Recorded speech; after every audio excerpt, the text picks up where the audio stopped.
Olá, graça e paz. Eu sou Valbiraci, mestre da IBGET, Escola Bíblica Getsema. Uma grande honra estar aqui com vocês para mais uma videoaula. Eu vou pedir para que você deixe seu joinha, compartilhe nossos vídeos, faça seus comentários, porque toda vez que você faz isso, o YouTube entende que o nosso assunto é relevante e vai comunicar a você toda vez que nós postarmos uma nova videoaula aqui no nosso canal. E também alcançará outras pessoas, porque vai ser produzido mais vídeos, né? E vai ser indicado para mais pessoas que serão alcançadas com nossos estudos aqui. Dando continuidade à nossa aula de hoje, vamos falar sobre a prática do ministério do poder. O nosso textuário de hoje está em Mateus 22, 29, que diz assim: Então Jesus lhe esclareceu: Vós estáis equivocados, por não conhecerdes a Escritura e nem o poder de Deus. Amém? Jesus tinha irmão, e um dos irmãos era Tiago. E ele poderia muito bem ter exigido a primazia ou poder diante dos outros discípulos. Mas, na introdução da sua carta, em Tiago 1:1, ele se refere a si próprio como servo de Deus e do Senhor Jesus. Podemos formular uma ideia a partir desse testemunho. Quanto mais íntimo você se torna de Jesus, menos você precisa se autopromover. Essa é a verdadeira prática do ministério do poder, fundamentado no exemplo de Jesus Cristo. Uma coisa é admirar o ministério poderoso dos grandes da Bíblia. Outra coisa é praticar o ministério do poder em nossa vida. Quais são as áreas nas quais o ministério do poder precisa ser exercitado por você? Vamos dar alguns exemplos aqui na aula de hoje. E o primeiro vamos logo diretamente no ministério das pequenas coisas. O ministério pode ser nas pequenas coisas, está entre os mais importantes da Bíblia. De certa forma, ele é importante, que é o ministério dos grandes poderes, pois a obra extraordinária do poder ocorre de vez em quando. Quanto às coisas pequenas, o ministério das pequenas coisas, elas são genuínas e acontece no cotidiano de cada um de nós. Então, nós crescemos e praticamos esse ministério, nós vamos alcançar dia a dia alcançar os nossos milagres, não é verdade? Então a gente deixa de ser anônimo, né? E vamos ser reconhecidos por Deus nas pequenas coisas. Então vejamos alguns exemplos aqui de testemunho bíblico sobre esse assunto. Vamos lá, em Atos 9, 36 a 42, antes de Pedro exercer o ministério de poder, que foi a ressurreição de Tabita, em Jope, né? Ele estava em Jope e Tabita havia impactado as pessoas daquela cidade por meio do ministério das pequenas coisas. Ela fazia as boas obras, dava esmola e confeccionava roupas para a viúva, até que faleceu e foi chamado Pedro, e Pedro foi e executou um grande milagre ali, a ressurreição de Tabita. Amém? E o outro ponto outra passagem, Lucas 3, 10, 14. Quando as pessoas perguntaram para João Batista: o que devo fazer para demonstrar o verdadeiro arrependimento? Ele orientou: exerça o ministério das pequenas coisas. Leia lá quais são as coisas que João Batista descreve para as pequenas coisas. Amém? Então vamos lá, a prática do ministério do poder. quando exaltamos o ministério do extraordinário, diminuímos a importância do ministério das pequenas coisas. Por quê? Porque nossos olhos estão voltados para grandes coisas. Mas o ministério das pequenas coisas é mais valorizado, pois procede de ministério de poder. Deus está muito mais interessado no que as pessoas do que aquilo que ela faz. Não podemos esquecer, meu irmão, que Deus faz o extraordinário. É o mesmo Deus que se move no extraordinário e também nas coisas corriqueiras de cada dia. É o mesmo Deus. Então, precisamos reconhecer que precisamos fazer o ministério das pequenas coisas. E Deus vai fazer com que você faça grandes coisas. Amém?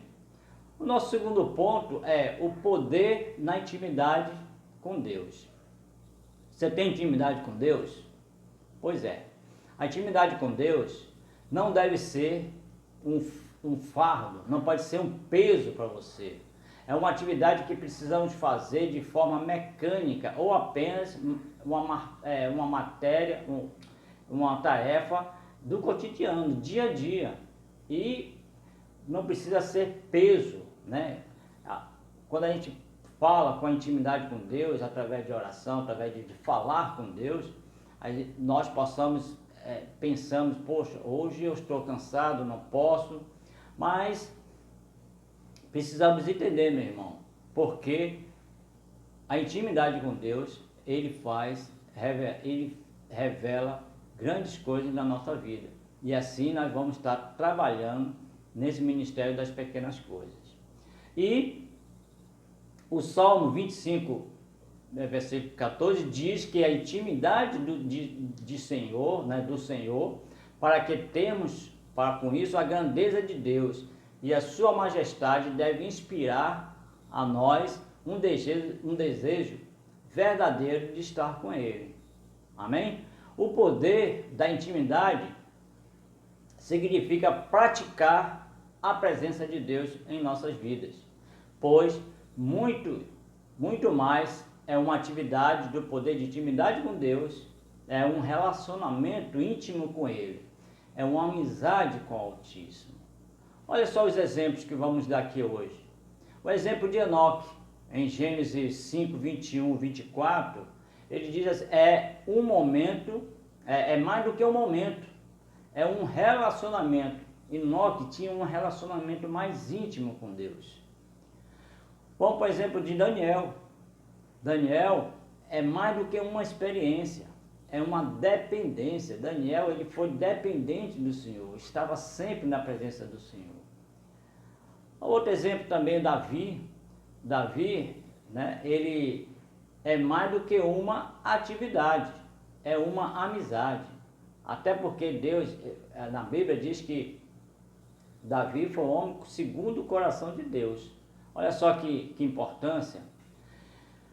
Mas pelo fato de que Deus ordena nossos passos, podemos sempre ter certeza que há tempo suficiente para cada dia fazermos a sua vontade, meu irmão. Ele estabelece o ritmo, ele nunca fica ansioso. Seu propósito é para nós andarmos em descanso com Ele e vivemos em paz, transbordando de alegria e dependendo totalmente dele para realizar através de nós tudo que Ele deseja. Essa que é o relacionamento com Deus. E precisamos também saber que Deus sempre intervém quando nos posicionamos ao lado dele. Busque intimidade, meu irmão. Busque intimidade com Deus e haja de maneira imaginável. Você vai ter uma surpresa quando você se posicionar diante de Deus. Amém? O terceiro ponto é o poder da oração. Você sabia que podemos cooperar com Deus para transformar o mundo através da oração? Pois é, meu irmão. A oração tem o poder de mudar as circunstâncias e transformar o mundo. Mas a oração não deve ter nenhum poder a menos que esteja firmemente enraizada na sua vida. A oração tem que fazer parte da sua vida. Ou seja, a oração não é algo que fazemos, é algo que vivemos. Temos que estar sempre em oração. Até a própria palavra diz, orai sem cessar. Eu tenho o costume de falar para os meus alunos que quando eu acordo de manhã, eu oro, agradeço. Quando eu vou fazer uma refeição, eu oro pela refeição. Quando eu vou sair, Senhor, fica comigo, me protege. Então, 24 horas está em oração. Isso é um relacionamento com Deus. Amém? E o mundo está faminto de pessoas verdadeiramente transformadas pelo poder da oração. Todos nós pensamos em mudar a humanidade, mas nós não vamos fazer isso através, se não formos através de oração. E também tem uma parte oração e jejum, amém? Mas vamos dar alguns exemplos aqui de passagem na Bíblia, onde mostra essa relação da necessidade de oração. Em Marcos 1,35, Jesus, ele se levantava de madrugada, ele ia para um lugar deserto, um lugar isolado, e ali ele orava ao Pai. Isso não era um estilo de vida, não. Isso era o roteiro de Jesus. Ele estava sempre buscando a presença do Pai. Em Salmo 63, 6, Davi acordava de madrugada para falar com Deus. Em Daniel 6:10, Daniel tinha o costume de orar 3 vezes ao dia, e todos os dias. E Neemias, no seu livro, nós não podemos nem saber direito se ele trabalhava orando ou se ele orava trabalhando, porque em todo o livro Neemias estava em oração. Para os gigantes da fé, meu irmão, respirar era orar, viver era orar, estar na presença de Deus é orar. Por quê? A oração não era apenas um hábito de vida, era a própria vida deles. Talvez você se sinta como eu, triste, preocupado, desanimado, por estar distante de um ideal de oração. Mas, em vez de se flagelar, você precisa tirar essas falhas. É importante lembrar que Deus sempre nos aceita como nós somos. Com paciência, Ele nos toma pela mão e nos convida a ter uma amizade com Ele. E essa amizade, essa conversa que nós podemos ter é através da oração. Imagine, aí você diz assim, mas é muito difícil, eu não sei, eu não tenho habilidade de orar. Imagine, meu irmão, se uma pessoa que não tem o costume de andar, nem de correr, ele ir fazer uma maratona em correr 42 quilômetros. Como você acha que como será esse desempenho desse cidadão? Certamente não vai ter grande sucesso, mas aqueles que alcançam é porque eles começaram fazendo treinamento, Eles começaram a experimentar dia a dia. Então a oração, o poder da oração cada dia nós fazemos uma parte. Cada dia vamos estar em oração. Isso sim, irmão, transforma, e a gente consegue fazer. Amém? Mas antes da oração transformar o mundo, ele precisa também transformar a nossa vida. Nós precisamos nos transformar. Então a cada dia é um dia de transformação, um dia de crescimento, um dia de santificação, através da oração. Amém? Agora vamos para o poder do testemunho. poder do testemunho. O ministério do poder de testemunhar não depende daquilo que fazemos por Cristo, mas por quanto nós deixamos que Cristo faça por meio para nós. Às vezes nós temos a impressão de que eu vou fazer, eu faço, então eu quero falar daquilo que eu fiz. Não, nós precisamos dar testemunho daquilo que Jesus fez em nós. A nossa transformação, eu me transformei. Não, Jesus, você se permitiu ser transformado por Jesus. Amém? E quando Marta, um exemplo que Marta reclamou de Maria, quando Jesus estava ali na sala e ela deixou seus afazeres, ela não deixou seus afazeres e ela se queixou, né? Repreende que ela faça. Jesus, não. Você, né, escolheu o melhor. Né? Aliás, você, Maria, escolheu o melhor, que é ouvir a palavra de Jesus. Amém? Outro ponto é o poder para testemunhar. É uma capacitação espiritual de Deus. Né? Para testemunhar, nós precisamos estar capacitados. Os discípulos precisaram esperar em Jerusalém para receber o poder do Espírito Santo, e depois é que eles, capacitados, eles foram e testemunharam, né, de Cristo. E até hoje nós somos resultado desse testemunho que ele deu lá no passado. E antes de receber esse poder para testemunhar, os discípulos estavam com as portas trancadas, lembra? Que eles Jesus pede que ele fique em Jerusalém, até que desça sobre vocês o Espírito Santo. Eles ficavam ali atordoados, com medo, né, de tanta perseguição. Mas depois que eles receberam esse poder, eles foram e testemunharam e foram até presos. Mas por quê? Perderam o medo de testemunhar.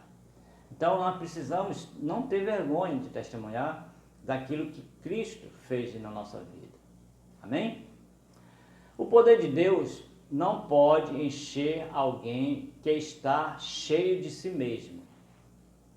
O poder de Deus não pode encher alguém se ele estiver cheio de si mesmo. Antes de ser cheio do poder do Espírito Santo, para testemunhar, precisamos nos esvaziar, né? Esvaziar-se de si mesmo. E um dos testemunhos mais poderosos da Bíblia foi o de Jesus, ao lavar os pés dos seus discípulos. É um trabalho que era feito pelos escravos, mas ele se humilhou ali, ele lavou os pés dos seus discípulos. Isso ele se esvaziou de si mesmo. Ele, com toda a glória que ele tinha, ele disse, não, esse é o exemplo que eu estou deixando para vocês, fazer isso. E ele, não, Senhor, não vou permitir, Pedro, não vou permitir que faça isso, então você não faz parte comigo. Então lava não só os pés, mas todo o corpo. Não é interessante? Então assim, é se esvaziar de si mesmo e deixar que ele haja, né, o Espírito Santo haja na nossa vida. Amém? Outro ponto é, o poder do testemunho não depende das nossas forças, mas das nossas fraquezas. Porque, o que é que a palavra diz? Porque quando eu sou fraco, aí é que eu sou forte. Então, antes de enviar alguém à igreja, da igreja levar alguém ao mundo, Jesus já enviou o Espírito Santo. E sem o poder, nada podeis fazer. O poder do Espírito Santo o Espírito Santo não existiria, né, testemunho para evangelização tão eficaz. Sim, o Espírito Santo, é através do Espírito Santo que faz com que nós testemunhamos, né, para evangelização. Pois só Ele pode convencer o coração do pecador da justiça e do juízo. Só o Espírito Santo. Amém? Deus entregou um trabalho muito importante para os seus filhos, que é testemunhar em poder do amor e do amor de Cristo. Mas isso só é possível, meu irmão, através do poder do Espírito Santo. Esse quinto ponto diz assim: o poder no manejo da palavra. Eu vou fazer uma pergunta para você. Você já leu a sua Bíblia? De Gênesis a Apocalipse? Você entendeu todas as passagens? Você se pesquisou? Você buscou conhecimento mais ainda ou apenas fez uma leitura dinâmica e passou por cima com a rapidez, querendo alcançar Apocalipse? Meu irmão, nós precisamos estudar a Bíblia, nós precisamos manejar a palavra. Olha que a palavra, o que Timóteo diz: procura apresentar-se diante de Deus, aprovado como obreiro, que não tem do que se envergonhar, que maneja bem a palavra da verdade. Pois é, meu irmão, precisamos sim. Não é somente uma leitura dinâmica, precisamos manejar bem a palavra. Quando os apóstolos foram tentados a investir a sua energia em outro ministério, foi necessário que eles eles buscaram continuamente a oração, mas também o ministério da palavra. Eles foram, através do Espírito Santo, ele ministrou a palavra. Em Hebreus 4:12 diz assim, ó: porque a palavra de Deus é viva e eficaz e mais cortante que qualquer espada de 2 gumes, que penetra até o ponto de dividir a alma e espírito, junta e medula, e é apta para discernir os pensamentos e o propósito do coração. Pois é, meu irmão, precisamos ter habilidade no uso da palavra. Até porque a palavra produz humildade. O manejo da palavra exige produzir humildade. Nós já falamos isso na aula anterior, nas 2 aulas anteriores. Mas para experimentar o poder da palavra, devemos aproximar-nos mais dela, né, como um aluno e não como professor. Como criança, mas também não como um sábio entendido, né? Isso pode ler lá em Mateus 11:25. Olha só, o domínio da palavra também demanda reflexão. Pois é, meu irmão.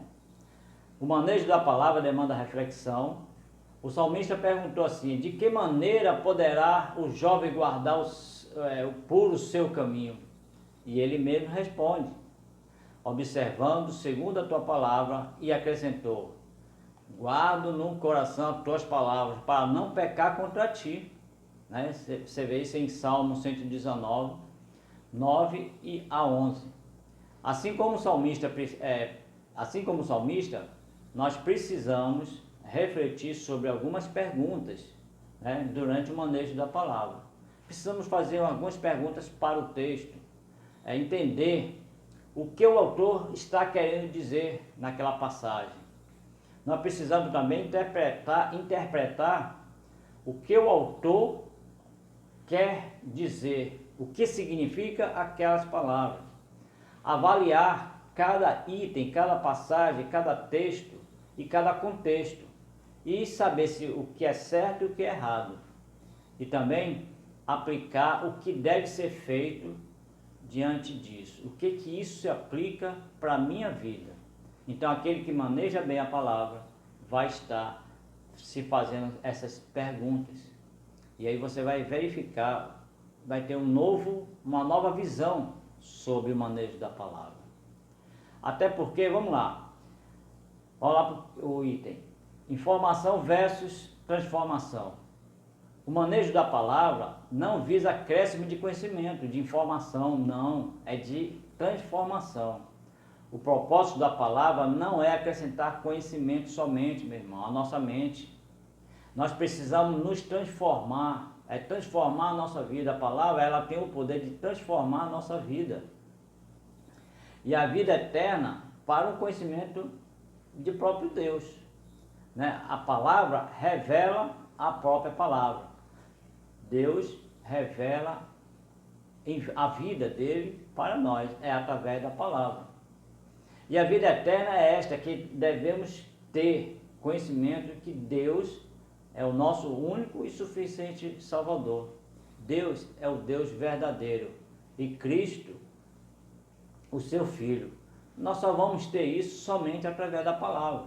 Nós não somos papagaio que vivamos somente repetindo palavras sem, palavras soltas ou versos soltos. Precisamos sim ter a palavra como um poder que transforma a nossa vida. Amém? Vamos lá, para o próximo ponto a palavra, o domínio da palavra também determina hábitos espirituais. O manejo da palavra determina nossos hábitos espirituais. Muitas pessoas estão presas, com temores, ansiedades, simplesmente, meu irmão, porque não se beneficiam do poder da palavra. Outros se escravizam, pelo ensino de falsos mestres, e são levados a confusões teológicas. Quantas vezes a gente tem visto aí erros teológicos, as pessoas falando, tirando da própria cabeça, que a gente pode dizer a diferença entre exegese e exegese. Exegese é tirar do texto, e exegese é que você colocar aquilo que você pensa, aquilo que o seu raciocínio para dentro do texto. Portanto, meu irmão, nos despojamos de toda a impureza e ao cúmulo da maldade, acolher com mansidão a palavra do Senhor. Então, entenda bem a palavra. Você tem manejado bem a palavra da verdade? Tem aplicado de maneira prática aquilo que ela ensina? Meu irmão, precisamos sim ler, entender e aplicar a palavra na nossa vida. Amém? Vamos para a nossa aplicação pessoal de hoje, que diz assim: Jesus falou muitas vezes dos ouvidos que não ouvem, dos olhos que não veem. Por isso precisamos sim aplicar os ensinos da palavra em nossa vida, a fim de ouvir e ver aquilo que Deus tem preparado para aqueles que os amam. Amém? E para concluir, eu vou dizer assim: muitas pessoas servem para ganhar muitas coisas em troca. Serve para conseguir a admiração das pessoas, serve para promover a si mesmo, mas isso não é ministério, isso é manipulação. Diferente do ministério do poder de Jesus, que a si mesmo se esvaziou e tomou forma de servo, precisamos sim fazer o mesmo que Jesus fez. E quando foi a última vez que você se esvaziou em benefício dos outros? Meu irmão, pense nisso. Vou dar um exemplo somente aqui para terminar. É que José foi um homem que praticou o ministério do poder com compromisso no Egito. Primeiro ele serviu para Potifar, depois Potifar confiou o lar a José. Depois ele serviu com grande poder para o cárcere, que deixou que José servisse na prisão, administrasse a prisão, e finalmente ele exerceu um poder a Faraó, que confiou um país inteiro na mão de José. Então, meu irmão, precisamos realmente reconhecer. Receba hoje o poder e seja feliz apresentando, aprendendo e aplicando a palavra de Deus. Amém? Vamos orar? Senhor Deus, nosso Pai, te louvamos e te agradecemos, Senhor Deus, por mais aqui uma videoaula e nós chegamos até aqui, Pai. Usa, Senhor Deus, o teu poder, o teu Espírito derrama sobre nós para que possamos, Senhor Deus, entender a sua palavra, para que possamos, Senhor Deus, entender o ministério das pequenas coisas, para que possamos, Senhor Deus, entender que só Tu é o Senhor e Seu Filho é o caminho, a verdade e a vida. E está aqui no meu coração, Senhor Deus, a Tua palavra, e que eu não possa pecar contra Ti. Em nome do Senhor Jesus nós te pedimos e te agradecemos. Amém, amém, amém. Shalom, fica com Deus e que Deus abençoe e aguardo vocês na próxima videoaula do domingo que vem. Amém?